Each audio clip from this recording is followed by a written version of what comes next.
থেকে বড় সমস্যা যে আমরা চিন্তা শক্তির মধ্যে এতটা ঢুকে যাই যে আমরা চিন্তা করতে খুব বেশি ভালোবাসি।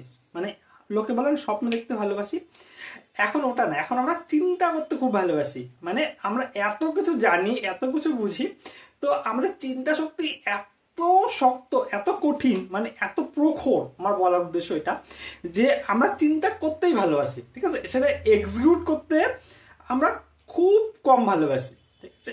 তো মানে মানে প্রতি তিনজনের কাছে চলে যাও, তার মধ্যে দুইজন মোটামুটি বলে দিবে, বিজনেস আইডিয়া বলে দিবে, কাজ করা বলে দিবে, পড়াশোনা বলে দিবে, ঠিক আছে, কি হবে, কোথায় যাবে, ডিগ্রি কি, হ্যান ত্যান সব বলে দেবে।